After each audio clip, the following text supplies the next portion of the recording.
And we're in the home stretch, just a few more speeches to go. Next, we're very happy to have a recorded statement from Dr. Richard Benkin. Dr. Richard Benkin is an American Jewish human rights activist, founder of Interfaith Strength, journalist, writer, and lecturer. He's also a member of Folks Magazine's editorial board since August 2011. So right now we'll play a recording of his speech.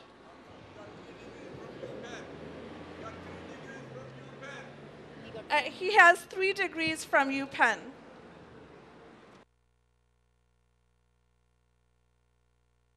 I'm also a human rights activist trying to stop the ethnic cleansing of Hindus in Bangladesh. I apologize that illness has prevented me from being with you today, but I appreciate the opportunity to address you remotely. Now I could sit here and rant about my alma mater's actions, shake my fists, and tell you how cowardly they were, how they deprive students of needed information, and therefore actually are contrary to how Wharton advertises itself. I could tell you how the continued slander of the great man from Ahmedabad is a slap in the face of the Indian legal system that's exonerated him time and again, political system that's given him 4 unprecedented terms as Chief Minister of Gujarat, and the millions of Gujaratis from all faiths who gave him their votes. And I can tell you how Narendra Modi is the only national Indian leader who supports my human rights struggle. And I can also tell you that that support is not only principled, but heartfelt. But with the exception of perhaps the last point, I'd probably be telling you things that others have already said. I mean, really, is there anyone on this planet who knows what it takes to develop the Indian economy and has the chops to do it? Narendra Modi's economic miracle in Gujarat has captured the imagination of Indians of all political and religious stripes and stands as a potential model for development throughout the 21st century. It's a proven solution to economic challenges facing India, and the nation's future depends upon the open discussion of strategies like that. But, you know, Wharton's action really had nothing to do with any of that, or with academic freedom, human rights, or economics. Nothing to do with that, but it had everything to do with political strategy and the pivotal Indian elections a year away. It should be a wake-up call for all of us.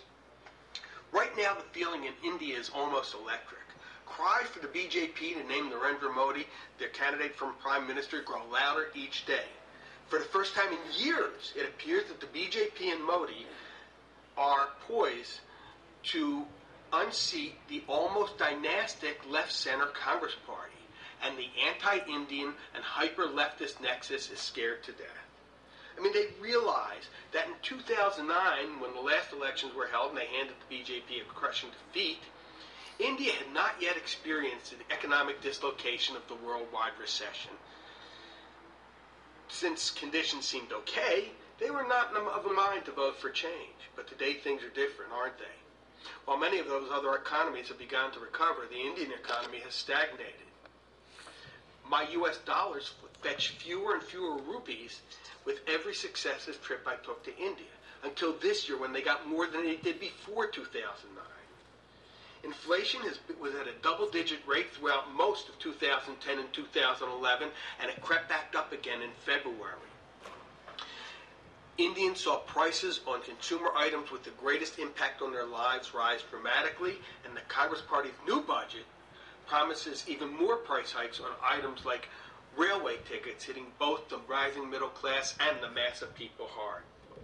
My own scientific survey of taxi and rickshaw drivers, hotel clerks, street vendors, fellow train passengers, and others found a unanimous sentiment that things had to change, that current policies were not going to get it done, and that, to use the quote I heard again and again, Narendra Modi needs to do for the rest of India what he did for Gujarat.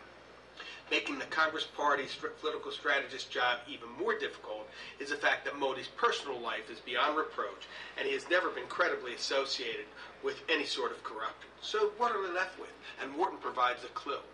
The one drumbeat that Modi's opponents can always be counted on to sound is the decade-old, still unproven charge that he had something to do with the 2002 communal riots there. The problem for Congress is that the cry has been sounded so often, few Indian voters are likely unfamiliar with it. Those who wouldn't vote for Modi because of it long ago made up their minds. Another round of screeds is not likely to have an impact on the election. But what if Congress can convince enough voters that the charge itself, true or not, dismissed by the Supreme Court or not, has cemented Modi in the minds of too many foreigners as a human rights violator and therefore someone who's unfit to lead the country? Expect a non-stop effort by Congress and its coterie of allies on the left. The good news, though, is that this first foray here at Wharton seems to have caused more support for Modi than the negative press the strategists have intended. Sponsors pulled out of the conference in protest, and as today's gathering shows, the anger has been directed against those foreigners who manipulated the situation and slapped the Indian legal system and people in the face. The same strategy, by the way, that the left used some years ago to try and stop Ariel Sharon from becoming Israel's prime minister with old and false charges. It didn't work then, and it won't work now. The UK and European Union, among others, have already started discussions with Modi, and U.S. Congressman Aaron Schock of Illinois noted from the floor of the United States House that Narendra Modi is running on a platform of economic prosperity for all. So far, Modi ji and the party have done a good job of emphasizing his economic and administrative genius while avoiding any potentially divisive issues. And they can't let annoyances like Wharton divert them.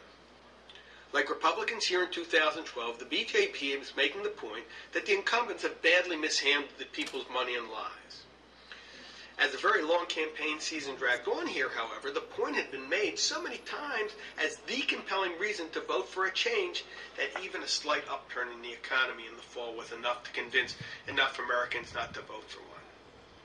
But while Republicans failed to give the people a positive alternative, the BJP and Narendra Modi are providing a very strong one.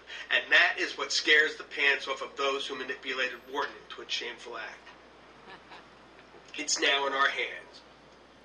We will not let them hijack the election, and more importantly, the Indian people's future. We will not let them go unchallenged with their lives, and we will never let them propagate their racist theories that only their legal system has validity. Dhanyavad.